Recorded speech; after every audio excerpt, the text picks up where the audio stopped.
أعوذ بالله من الشيطان الرجيم بسم الله الرحمن الرحيم السلام عليكم ورحمة الله وبركاته. Apa kabar Bapak Ibu, sehat? Masya Allah. Semangat? Takbir, Allahu Akbar. Baik, Alhamdulillah, assalatu wassalamu ala Rasulillah, amma ba'd. Hadana lihada wa ma kunna linahtadiya laula an hadana Allah. Asyhadu an la ilaha illallah wahdahu la syarika lah wa asyhadu anna Muhammadar Rasulullah sallallahu alaihi wasallam. Qala Allah Ta'ala fi kitabihil aziz. A'udzu billahi minasy syaithanir rajim. Bismillahirrahmanirrahim. Ya ayyuhalladzina amanu taqullaha haqqa tuqatih wa la tamutunna illa wa antum muslimun.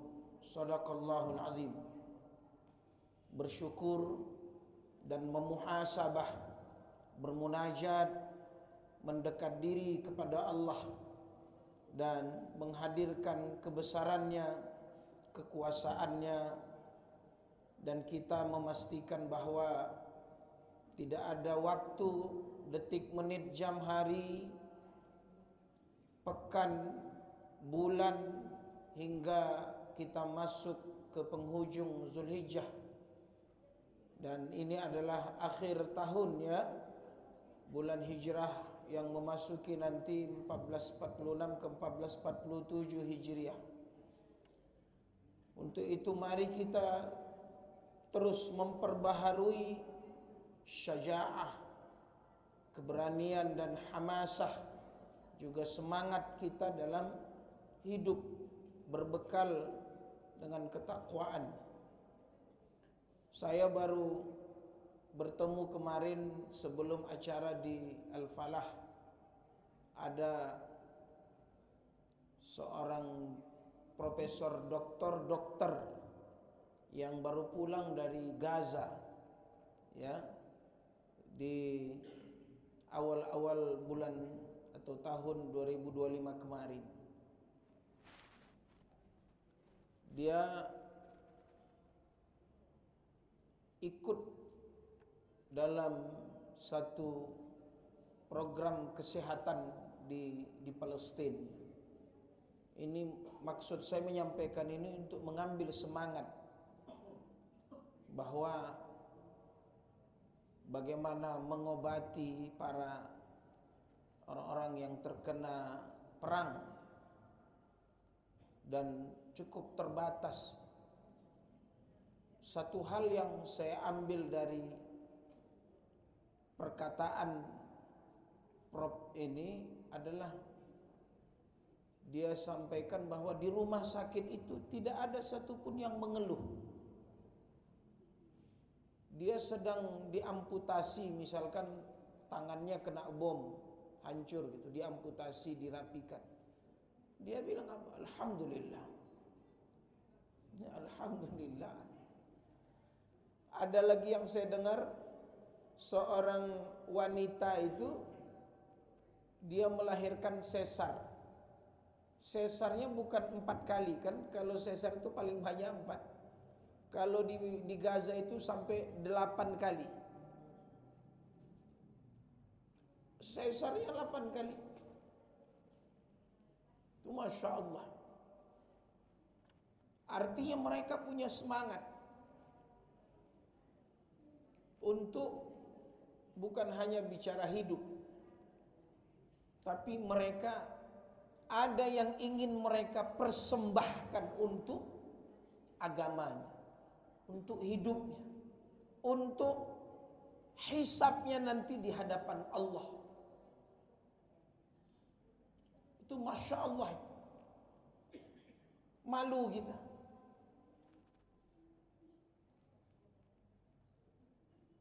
Dan semangat ghirah, hamasah ini perlu kita pupuk. Baik, yang kedua adalah mari kita berqudwah, mencintai, meneladani Rasulullah sallallahu alaihi wasallam. Dan ini adalah satu kewajiban kepada kita untuk membela agamanya, mencintai yang dicintai Rasul, hingga mewarisi risalahnya, bahwa wahyu itu betul tidak turun dan memang sudah selesai, sudah sempurna. Tapi kita hanya disuruh baca, suruh amalkan, tegakkan. Iqamatuddin, tegakkan agama Allah sekuat dan semampu kita. Taib, tema besar kita adalah hilangnya akidah di era milenial. Dan kali ini saya coba siapkan materi terkait ini, ya. Du'fut tarbiyah al-aqadiyah munzus sigar, yaitu minimnya pendidikan akidah sejak dini, ya. Tentu kita nanti bahas apa sebab-sebabnya, bagaimana mengatasinya, menangkalnya, dan bagaimana sesungguhnya peran orang tua, guru, ya, di tengah zaman. Kalau kita katakan hari ini kebanyakan wa aktsarun nas aksar al-walidain, banyak orang tua hari ini mayoritas berpikir bagaimana anaknya ahli bahasa Inggris tapi tidak pandai baca Quran. Nama-nama planet tu hafal dia, tapi nama-nama Asmaul Husna tidak hafal dia.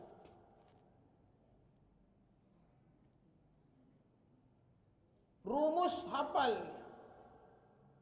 Rukun Islam tidak hafal dia. Rukun iman tidak hafal. Nah, tema ini du'fut tarbiyah al-aqadiyah munzus sigar ini perlu kita konsentrasikan agar masa-masa keemasan, masa-masa yang memang ibarat kaset kosong yang harus kita rekam kepada anak itu cucu kita, ini jangan sampai terlewatkan. Kenapa? Karena kalau tidak ada ustadz Google, ya, yang hari ini ustadz AI, ya, dan seterusnya yang membuat pola pikir, perasaannya, bahkan membentuk mentalitas anak kita ini, itu bisa lewat kecanggihan alat komunikasi. Ini bahaya sekali.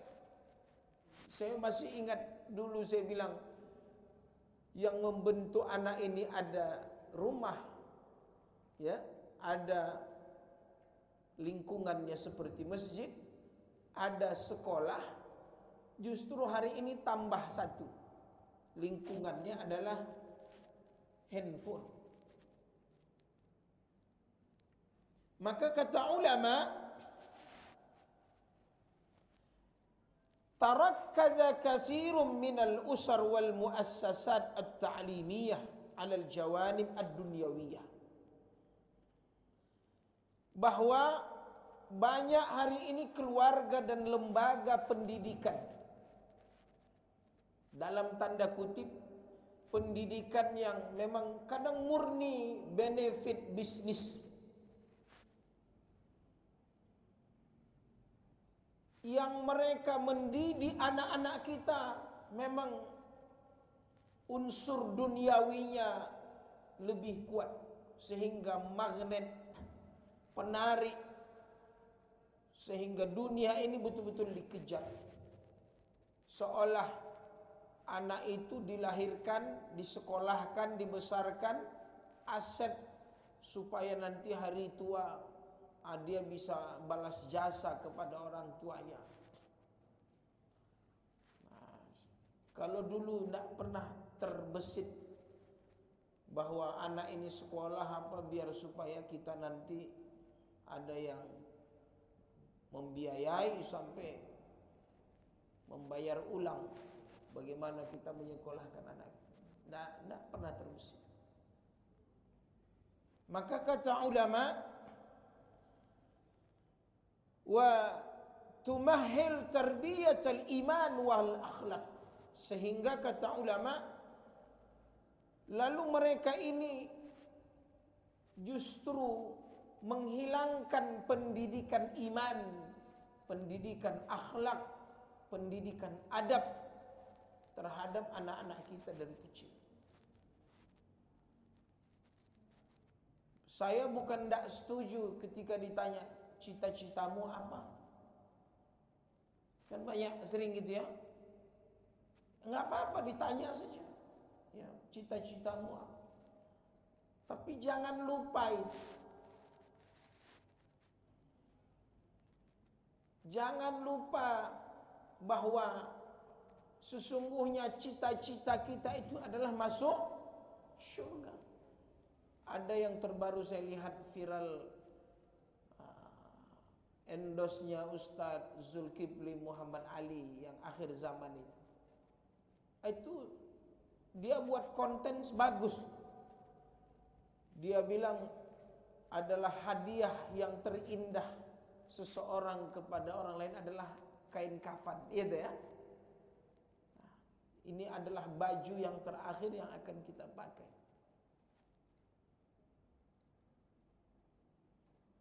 Syarat dengan makna bahwa kita sebentar.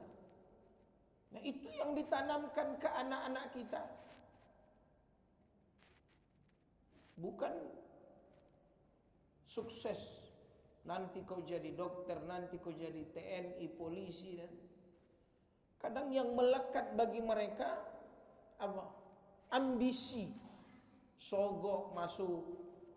Mau nggak mau harus kau pelajari ini, semua harus belajar. Bingung dia.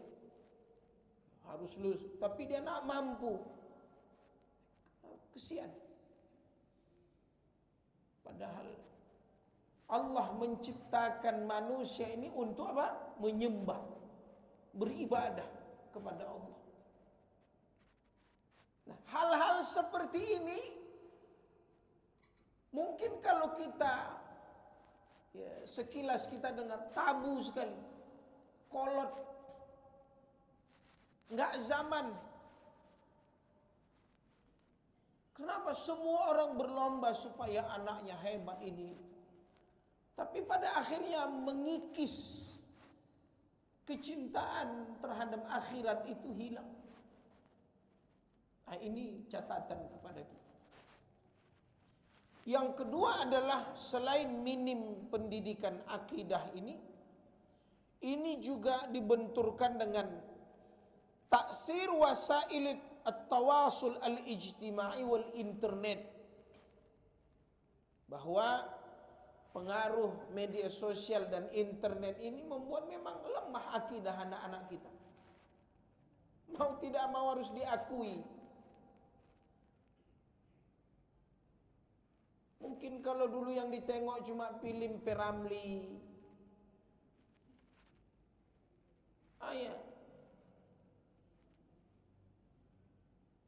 Midun, siapa yang Datuk yang tinggi itu siapa namanya? Masih dengar tu. Datuk Meringgi. Walaupun dulu ada lagu juga, tapi syarat dengan makna kehidupan. Memang hari ini lagu, apalagi dunia perfilman itu singkat, betul, tapi dahsyat sekali merubah sikap, sifat, ucapan. Jadi kemarin saya ngobrol sama istri karena dia ikut acara bagaimana mengikuti perkembangan generasi Gen Z, Alpha dan seterusnya. Ternyata memang Kata-kata mereka disingkat, ada simbol-simbol, ada semacam singkatan-singkatan yang memang ada yang positif, ada yang negatif, tapi lebih banyak itu apa? Bahkan ya, maaf cakap ya, berbau zina. Dan itu diucapkan anak-anak kecil. Kalau kita tidak tahu, dan mungkin tidak bisa saya sebut di situ, mengerikan. Dan itu di mana didapat tuh? Tontonan tadi, media sosial. Bahaya sekali. Dan itu ketahuan sama orang tuanya setelah ya anak tadi melakukan itu. Ternyata itu apa bahasa kode yang ya salah untuk menyembunyikan perilaku buruk dari anak-anak itu. Kalau bahasa ini ya toksit yang dibungkus sedemikian rapi, yang isinya maksiat juga, halus. Ini bahaya sekali. Baik, ya. Sampai al-muhtawayat, ya, al-liberaliyah, al-maddiyah wal ilhadiyah mutawaffira bi katsir. Kata ulama bahwa konten-konten liberal, gaya-gaya hedonis dan bahkan ateis, ya ini sangat mudah diakses.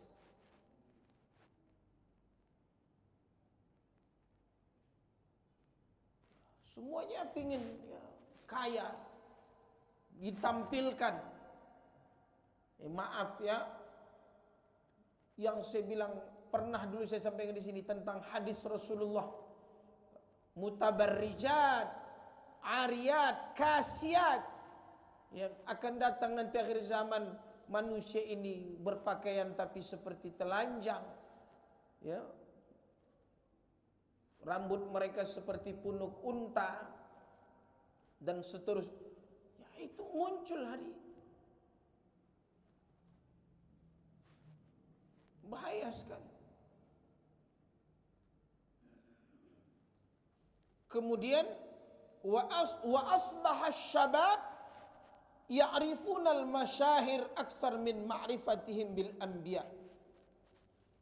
Sehingga anak-anak muda lebih kenal, ngefansnya sama artis al-masyahir ini, orang-orang yang terkenal, yang viral, ketimbang para nabi, ya, bil anbiya wal ulama, ataupun bahkan ulama.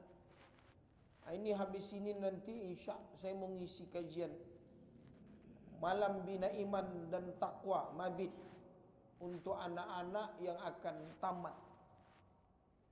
Kenapa? Karena ini maaf ya,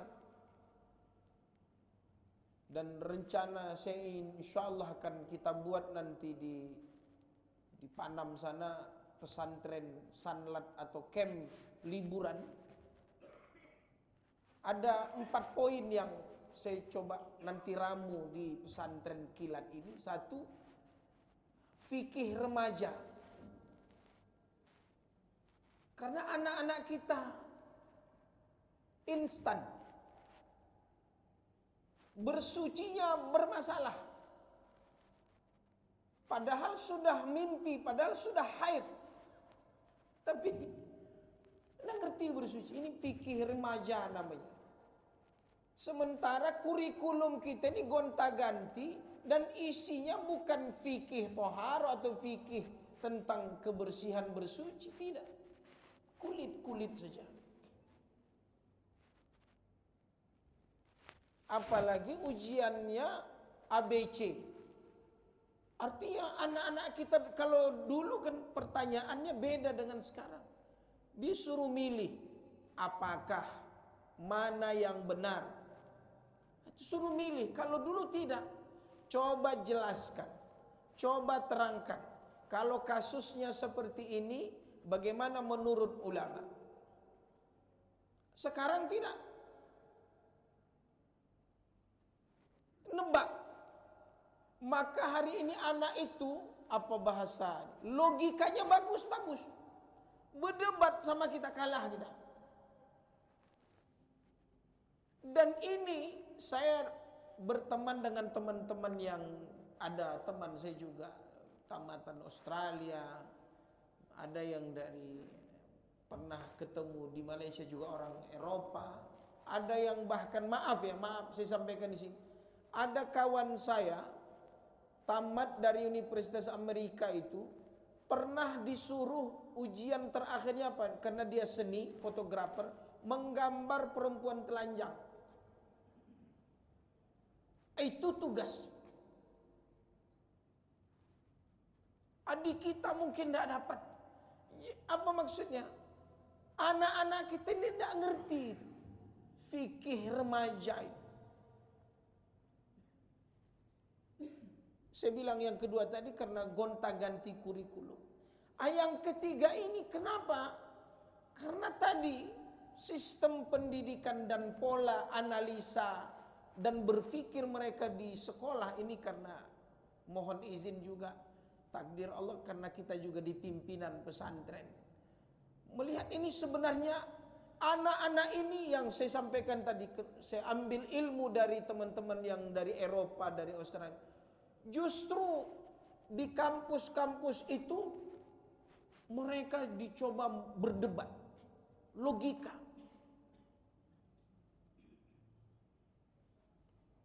Ini bahaya sekali. Kalau tidak kuat dasarnya, bisa-bisa ayat Quran, hadis Nabi pun didebatnya. Karena bagi mereka sesuatu yang mana yang masuk akal, mana yang tidak. Kalau kita dulu tidak bisa. Kalau yang udah Quran disanjung tuh, dicium. Maksudnya apa? Memang tidak bisa lagi didebat. Baca artinya, baca ayatnya, amalkan. Anak sekarang tidak bisa. Kenapa? Karena yang terus dilatih apa? Logika tadi. Dan itulah di antara, maaf ya, karena ini bagian dari analisa ataupun persepsi. Itu sebenarnya ada namanya bentukan internasionalnya begitu. Sengaja dibuat alur-alurnya begitu. Terbentuklah generasi itu ya begitu. Nah, ini kalau tidak kita bendung dengan agama kita, memang hilang akidahnya. Kenapa? Karena mereka tidak tahu proses. Tidak ngerti dia proses. Sangat-sangat instan sekali.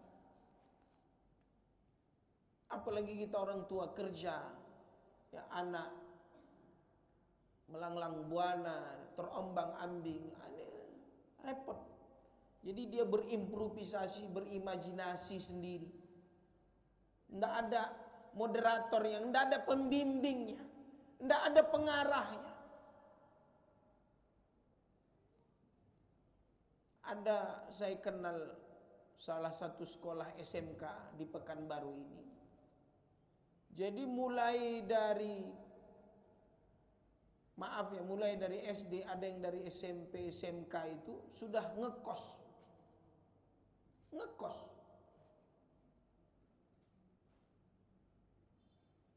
Kalau pesantren enak ya, karena ada programnya. Ini ngekos.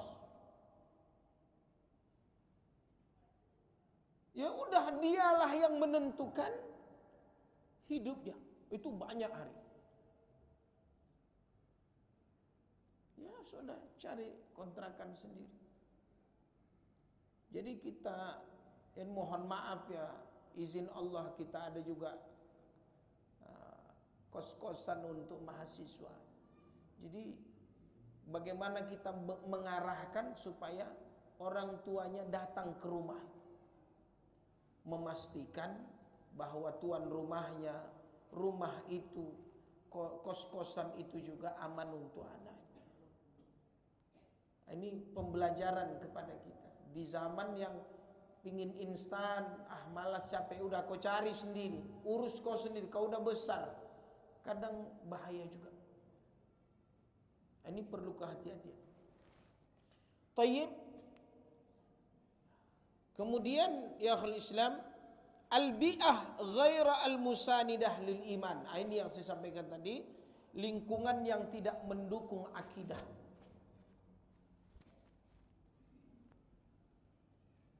Al-bi'ah ghaira al-musanidah lil iman. Kalau bahasa anak-anak ini apa? Saya ini Ustadz, kenapa baik? Alamlah yang menyeleksi saya. Kalau bahasa mereka, alhamdulillah tepat pula. Ibu kosnya baik, kawan sekolah saya bagus, jadilah saya baik. Bahasanya apa? Seleksi alam.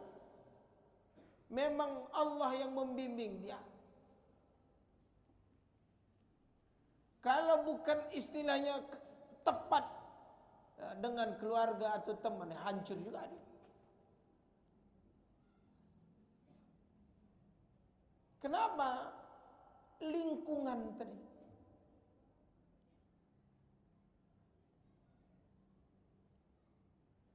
Contoh, ada satu kisah yang saya sampaikan ketika bicara Baitul Maqdis. Ada sosok di tahun 400 Hijrah ke 500 Hijrah itu kan ada dua pembaharu Islam, tapi yang masih terkenal adalah Salahuddin Al-Ayyubi. Di tahun 11 dari 40-an ke 1180-an Masehi, ya, di tahun 500-an lebih hijrahnya. Tapi awal perang salib itu adalah ada seorang, bisa dikatakan dialah termasuk yang mempelopori, menyatukan, bahkan perhatian terhadap jatuhnya, kalahnya, bahkan di dalam Masjid Baitul Maqdis itu disembelih oleh orang-orang salib itu, pasukan umat Islam. Dia bernama siapa? Imaduddin Zangki. Setelah itu dia wafat, lahirlah dari seorang anak yang pernikahannya adalah siapa? Najmuddin Ayyub. Yang kala itu mereka ini adalah panglima besar di Tikrit. Itu ayah Salahuddin Al-Ayyubi, yang dia berharap di masa perang salib itu dia bertemu dengan seorang wanita yang juga nanti akan membebaskan Al-Aqsa. Maka bertemulah itu di satu masjid bersama seorang syekh, menikahlah Najmuddin Ayyub. Kemudian lahirlah seorang yang bernama Salahuddin Al-Ayyubi. Jadi mereka ini di zaman dulu sebenarnya Baitul Maqdis ini bukan Yahudi saja. Jadi di tahun 400-500 Hijrah atau dari 1050-an ke ya 8, kurang lebih 80 tahun dalam ensiklopedi sejarah Islam Al-Mawsu'ah Al-Muyassara fi Tarikhil Al-Islami, saya baca ada 88 tahun Baitul Maqdis itu terjajah, sehingga disatukanlah oleh siapa, Imaduddin Zangki, sama di masa Salahuddin juga disatukan itu. Seljuk, Abbasiyah, Fatimiyah itu disatukan supaya tidak ada pengkhianatan di tubuh ataupun di organisasi-organisasi umat Islam. Maka hari ini nih masalah ini. eskalasi perang Timur Tengah ini mengerikan.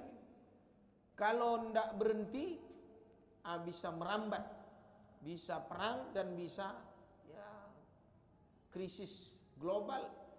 Bersiap-siaplah.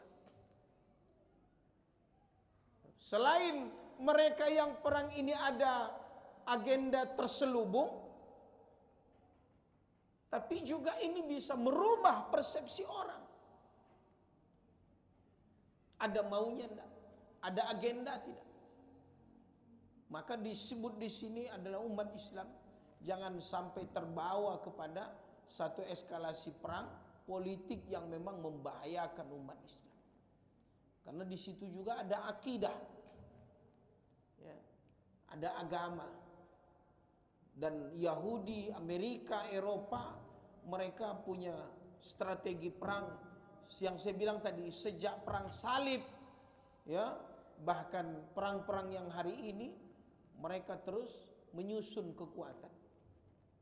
Dan kita umat Islam di bawah bayang-bayang hutang dan juga pangkalan-pangkalan militer yang dikuasai oleh orang-orang Amerika. Baik, ya umatul Islam, yang saya ambil dari tadi ada apa? Jadi Salahuddin Al-Ayyubi, Muhammad Al-Fatih, pernah saya sampaikan di santri-santri. Ternyata mereka ini bagaimana supaya mereka betul-betul jadi kader, pioner, panglima, bahkan pejuang, itu ternyata dari kecil itu memang sudah dididik. Didikannya dahsyat. Guru-gurunya berganti. Pembelajaran Quran, hadis, bahkan seperti Muhammad Al-Fatih bisa hafal 6 bahasa. 6 bahasa. Itu mereka. Dan mereka dari kecil sudah diikutkan rapat-rapat bilateral, rapat-rapat diplomat. Itu diikutkan. Kita kekurangan itu umat Islam. Kemudian ya akhir Islam, qillatul qudwah. Apa itu? Krisis keteladanan. Jadi krisis identitas, krisis akidah. Hilangnya akidah itu kenapa? Hilangnya keteladanan.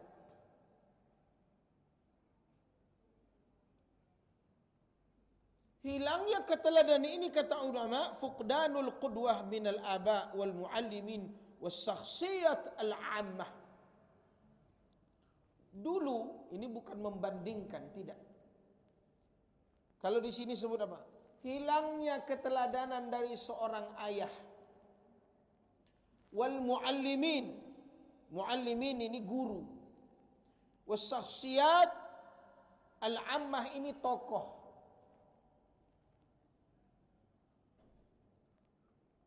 Saya pernah mengisi kajian di jurusan hukum dan politik. Ada di beberapa kampus, baik yang negeri maupun pernah dulu kajian. Di FMIPA, di politik, di sosial politik, begitulah. Jadi ada satu kalimat yang saya sampaikan ke mereka. Kalian ini kan nanti kelak jadi penegak hukum. Lulusannya pun S1-nya hukum. Ngerti undang-undang. Tapi nanti ada yang kalian sulit untuk menghadirkannya. Apa itu? Contoh orangnya. Teorinya bagus, tapi pelakunya ketika di negara dia sendiri, misalkan kita bicara hukum KPK, KPK-nya siapa? BPK-nya misalkan, gubernurnya sampai RT-nya. Sulit menemukan apa tadi? Qillatul qudwah. Hilangnya keteladanan tadi. Jadi akhirnya hanya sebatas apa? Teori saja. Di masyarakat juga begitu. Para tokoh juga begitu. Siapa lagi yang akan dicontoh anak-anak kita? Ini yang disebut qillatul qudwah. Ini kata ulama. Mimma yuaddi ila du'fi tawjih ad-dini, sehingga lemah dalam praktek keagamaan, praktek isi Al-Quran itu lemah. Hanya, yaitu kata Rasulullah pada akhir zaman, Quran tinggal tulisan. Karena tidak dimasukkan dalam hukum-hukum masyarakat, negara. Tadi letak, lihat, banyaknya Quran kita ini. Coba lihat. Banyak sekali Quran kita.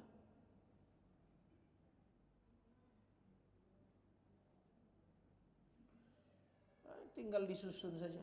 Dan dia tersusun. Malu kita. Kemudian, wa ma alamatu diya'il aqidah, yang utama sekali kata ulama, at-tahawun fil ibadat, tarkus salah wa adamus siyami Ramadan. Lihat ini ya akhul Islam. Apa di antara tanda yang nampak di masyarakat, ya, alimnahu wa sami'nahu wa nazarnahu wa ra'ainahu, bahkan kita tengok, kita lihat, tapi nggak bisa kita cegah. Di antaranya adalah yang paling mudah kita temukan, tarkus shalah wa adamu siyami Ramadan. Bahkan banyak hari ini ngerokok di Ramadan. Muslim nggak sholat, biasa saja.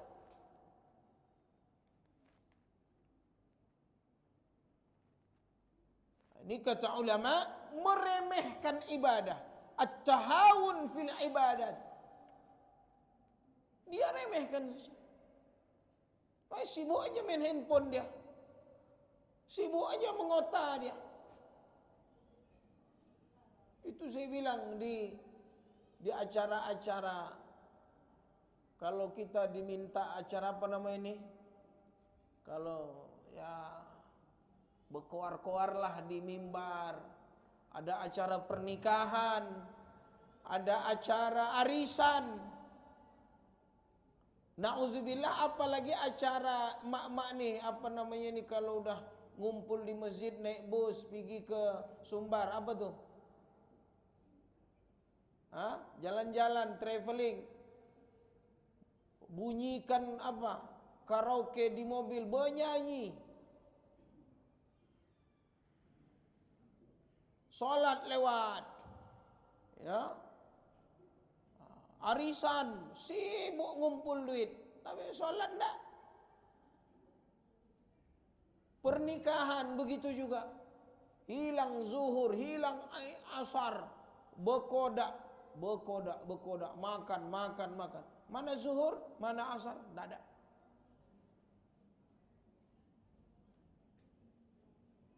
Ngeri kita tuh. Di zaman ini, zaman yang luar biasa. Tarkus salah, ya, wa tarkus ya wa adamu siyami Ramadan.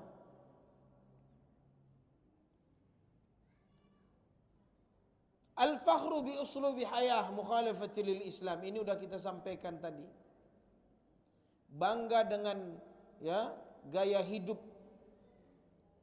tapi bertentangan dengan Islam. Hedonis.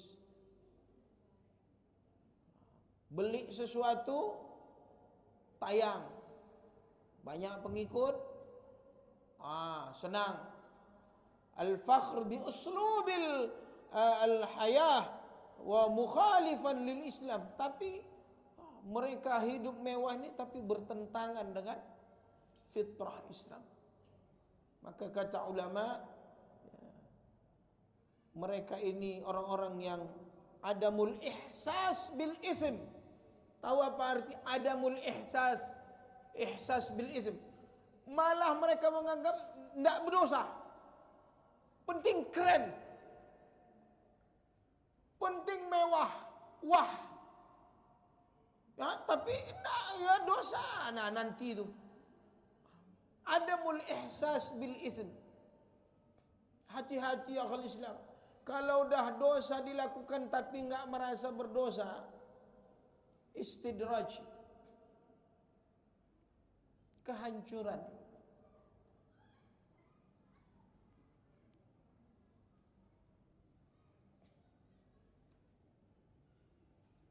Maka kata ulama, al-uzuf atau bahasa di sini, mereka ini enggan untuk belajar, ya, an ta'allumid din awil iktifa bil Islam aw bil hawiyah faqat. Cukup hobi-hobi, ya, cukup hanya sekedar ya, nyantol sebagai apa agamanya Islam, alhamdulillah. Tapi apa? Malas belajar, nggak mau nuntut ilmu. Di akhir Islam ini tugas kita, bagaimana nanti pada akhirnya hidup tanpa tujuan. Kalau kata ulama, hayatun bila hadab. Ya, mayat berjalan saja. Kenapa? Nggak ngerti tujuan hidup. Dikerumuni, diselimuti dengan dunia. Banyak yang mau dikejar, ambisi. Akhirnya apa? Kata ulama, hayatun bila hadaf wala makna. Sehingga hidup tanpa tujuan. Adab tak ada, akhlak tak ada. Ya, na'udzubillah min zalik. Dan semoga kita, ya, mudah-mudahan mendapatkan pertolongan, taufik dari Allah, dan semoga kita kuatkan pendidikan akidah terhadap anak-anak kita dari kecil, ya, kemudian menumbuhkan ya, gharsu mahabbatillah war rasul. Ghars itu menumbuhkan rasa cinta kepada Allah dan Rasul sejak dini. Mudah-mudahan ada manfaatnya. Ya, mudah-mudahan ini menjadi bekal kepada atuk nenek, ayah ibunda, orang-orang tua yang masih sadar kelak ada yang akan memenangkan, menjayakan Islam insyaallah. Billahi taufiq wal hidayah. Assalamualaikum warahmatullahi wabarakatuh.